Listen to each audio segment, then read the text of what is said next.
Hey guys, today we're diving into the world of corporate finance, specifically how private companies can raise money through bonds and notes. These are two popular methods that companies use to generate funds. But what exactly are they and how do they work? First things first, what are bonds and notes?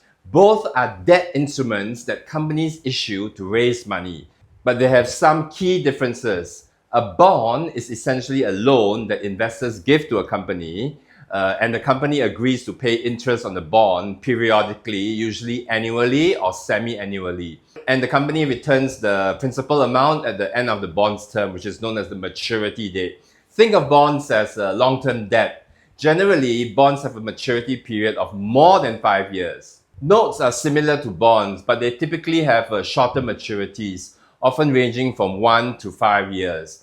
While the structure of paying interest and then returning the principal remains similar, notes are used when companies need to raise funds over a shorter term compared to bonds. So when should a private company use bonds versus notes?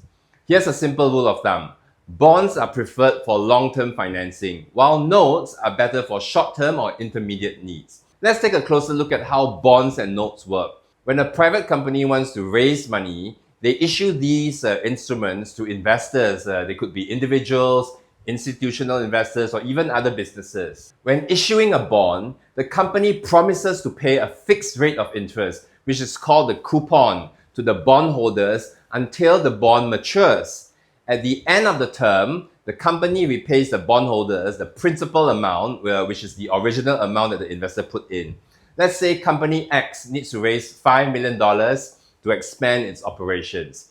It can issue bonds with a 10-year maturity at a 5% interest rate. Investors who buy these bonds will receive annual interest payments and get their $5 million back after 10 years. Now, notes operate similarly, but the maturity period is shorter. For example, company Y might issue notes with a 3-year term at a significantly lower interest rate than a bond, let's say 3%. The company pays interest over the 3 years, and at the end, it repays the principal to the note holders. Alright, now that we've got the basics covered, let's summarize the key differences between bonds and notes. Number 1, maturity period.